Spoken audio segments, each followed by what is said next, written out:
Have you ever poured your entire soul into building a life with someone, only to realize you were just a stepping stone on their path? What do you do when the person who vowed to protect you becomes the one you need protection from? This is the story of Amelia, a woman who was supposed to be a footnote in her husband's next chapter, but decided to write her own book instead. For 15 years, she had been Richard's shadow, the silent architect of his perfect life. She managed their home with the precision of a CEO, raised their 2 children into thoughtful young adults, and organized his social calendar so flawlessly that his ascent in the corporate world seemed effortless. She had been the wind beneath his wings, so steady and so constant that he had long forgotten she was there. He just felt the lift. Her own dreams, a promising career in financial analysis, had been packed away in a box long ago, replaced by PTA meetings and dinner party menus. The phone call came on a Tuesday. Richard's voice was smooth, coated in a synthetic warmth she had learned to distrust. "Millie, darling," he began, using a nickname he hadn't used with genuine affection in years. "Clear your schedule for Friday night. I'm taking you somewhere special." Lucille, a chill snaked down Amelia's spine, but her voice was even when she replied. "Lucille? That is special, Richard. What's the occasion?" A pause. "A new beginning," he said, the words dripping with a meaning he thought was far beyond her grasp. But Amelia understood perfectly. A new beginning for him. An ending for her. She knew about the affair. She had known for 6 months. There was no dramatic discovery, no lipstick on a collar. It was the quiet, insidious death of 1,000 tiny cuts. The password on his phone changed. The late nights at the office that smelled of unfamiliar perfume, the emotional distance that had become a vast, unbridgeable chasm between them. She knew he was planning to leave her. Lucille, their first anniversary spot, was a cruelly poetic choice, designed to soften a brutal blow with the velvet glove of nostalgia. He was taking her to the scene of their genesis to announce their apocalypse. "I'll be ready," she said, and hung up.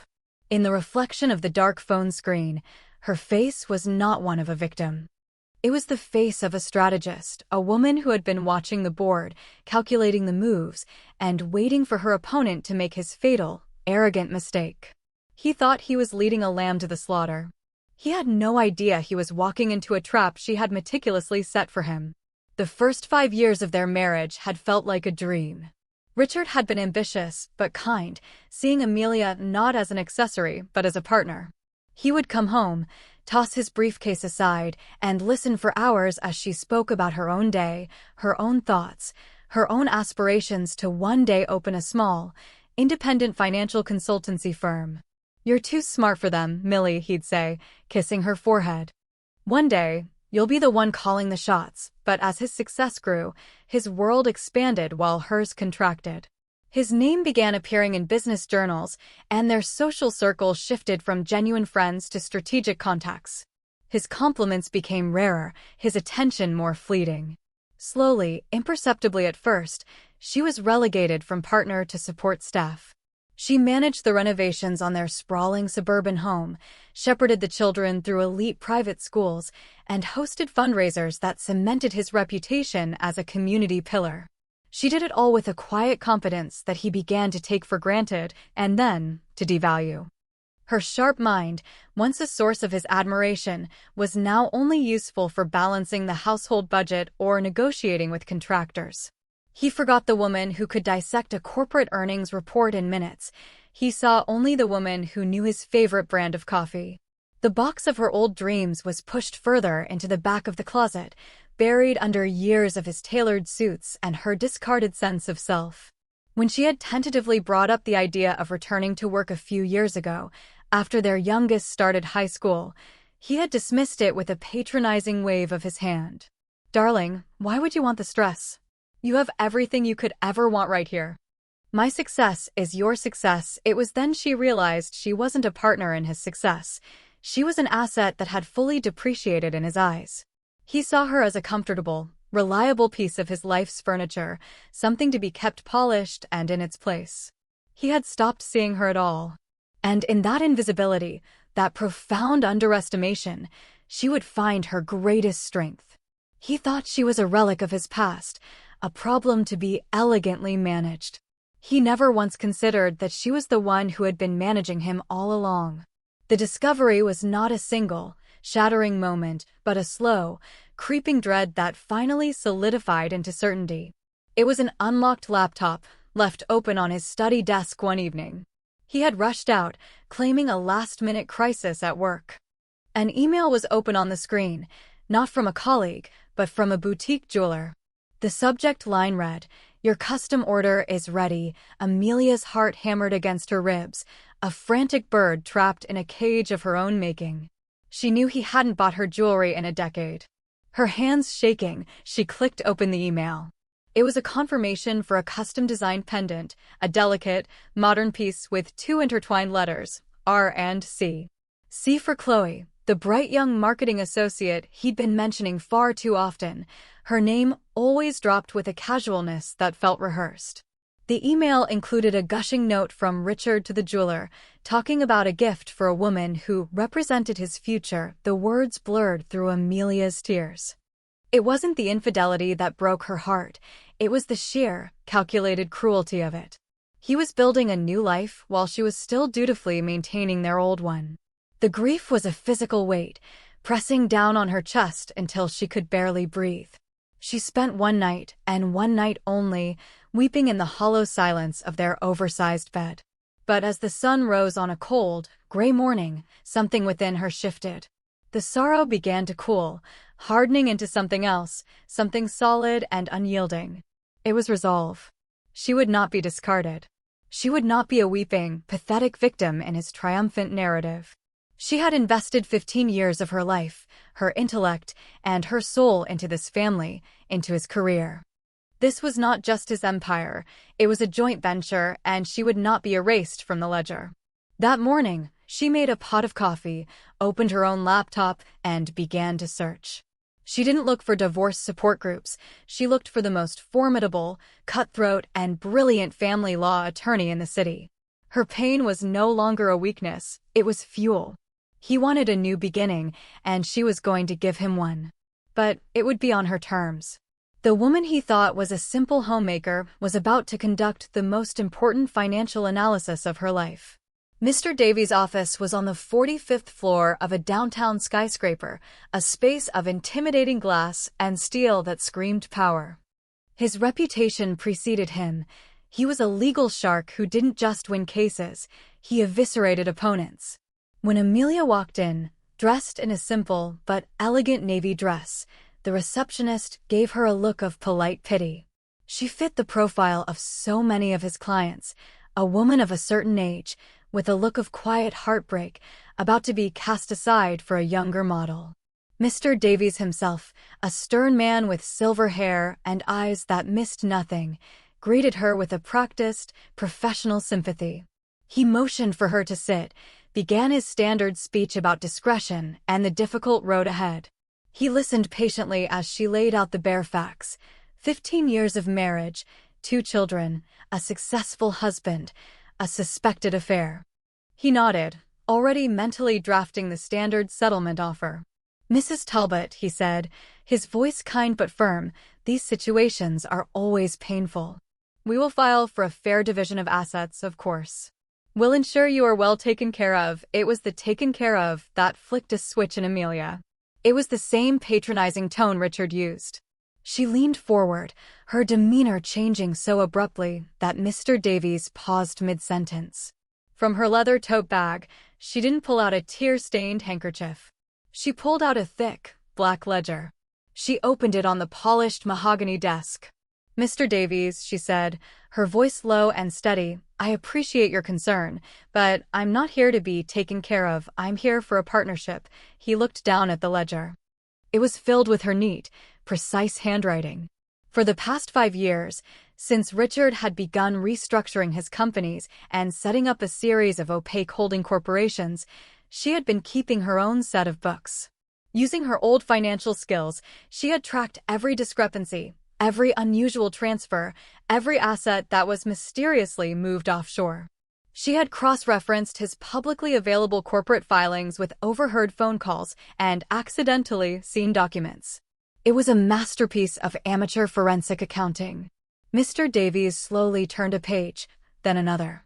His eyebrows climbed his forehead. The look of professional pity in his eyes was replaced by something else, sheer, unadulterated shock, which quickly morphed into ravenous professional glee.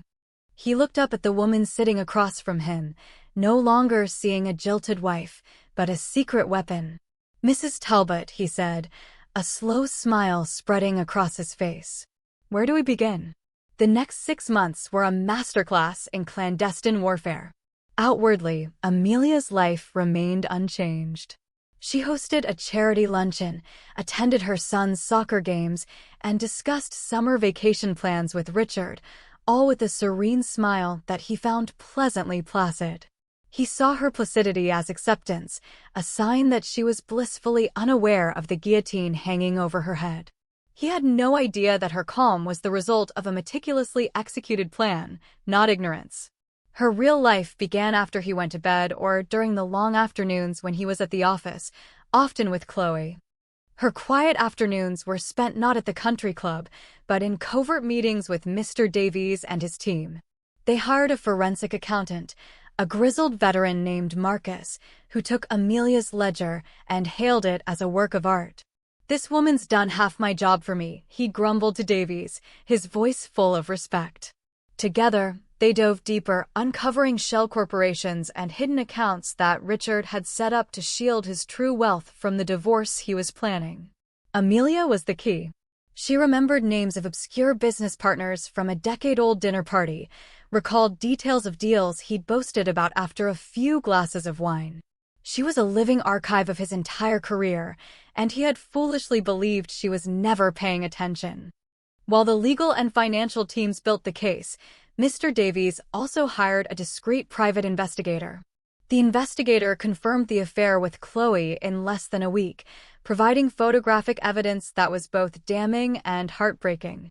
Amelia looked at the photos once, her expression unreadable. She filed them away. This was no longer about a broken heart, it was about justice. The dramatic irony of her existence was immense. Richard would come home, complaining about a difficult negotiation, and she would offer him sympathetic words, all the while knowing the exact value of the deal he'd just closed and how he was trying to hide it from her. She was living a double life, playing the part of the oblivious wife while simultaneously dismantling the kingdom he had built on a foundation of her sacrifice and his deceit. Mr. Davies marveled at her composure. "Most people are consumed by anger," he told her one day. "How do you do it?" Amelia looked out the window of his office, down at the bustling city below. "He thinks I am nothing without him," she said softly. "He thinks my world is this house, these children, his name. For 15 years, I let him believe that. I even started to believe it myself. This isn't about anger, Mr. Davies. It's about reminding him, and myself, of who I am." The evening of the dinner arrived, cloaked in a heavy, portentous silence.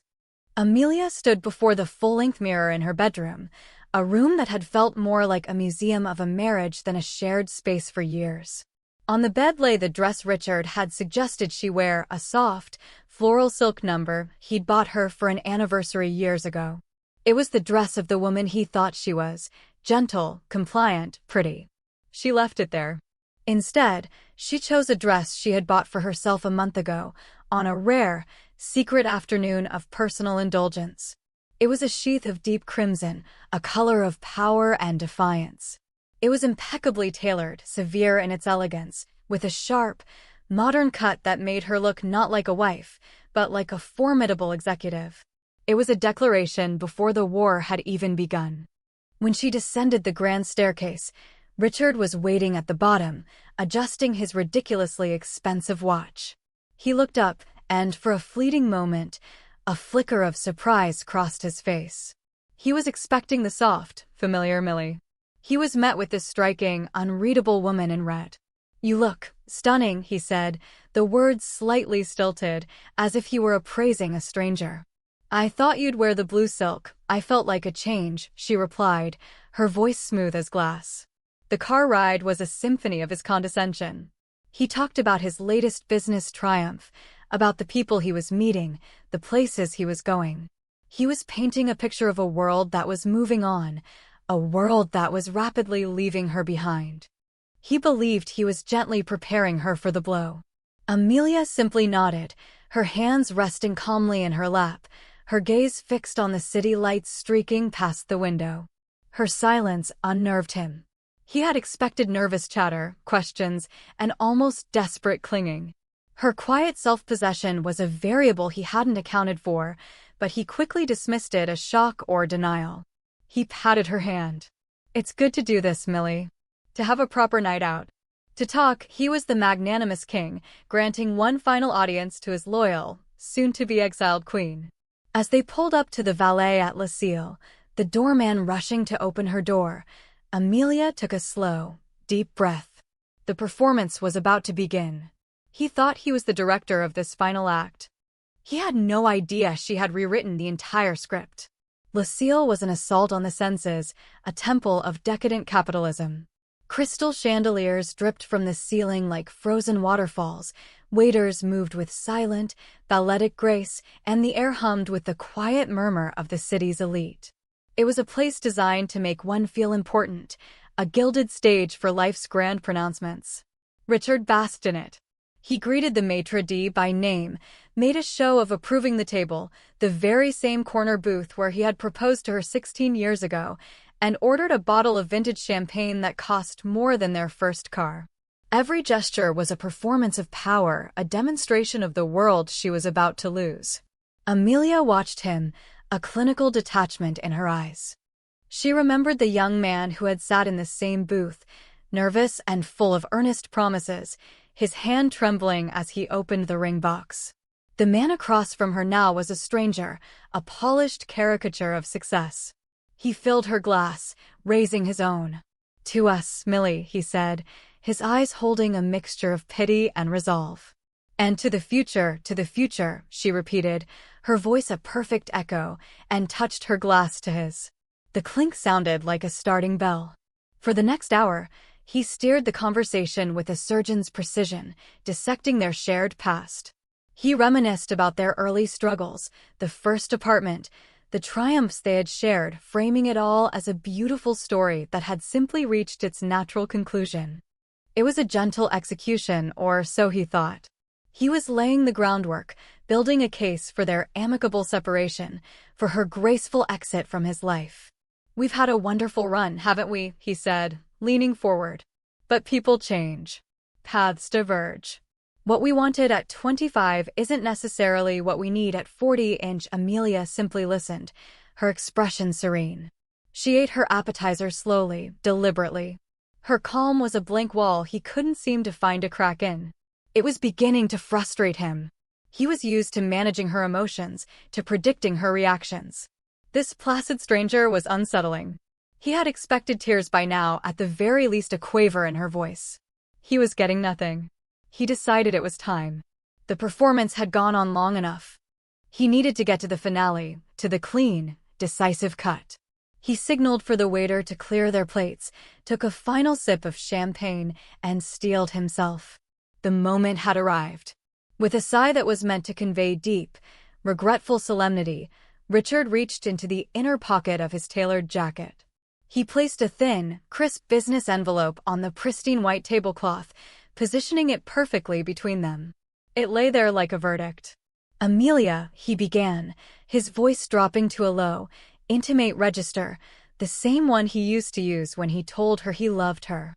"This is the hardest thing I've ever had to do." He looked at her, his eyes searching for the pain he expected to see. He was ready for the floodgates to open, for the accusations and the weeping. He had rehearsed his responses. He would be kind but firm. He would be generous.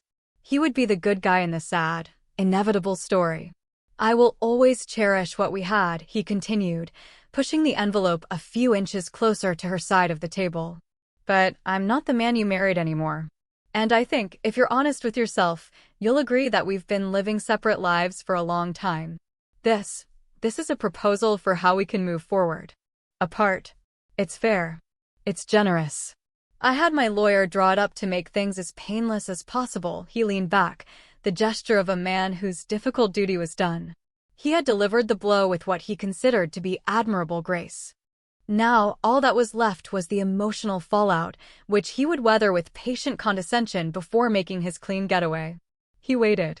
Amelia's eyes were fixed on his. They were not filled with tears. They were not filled with shock.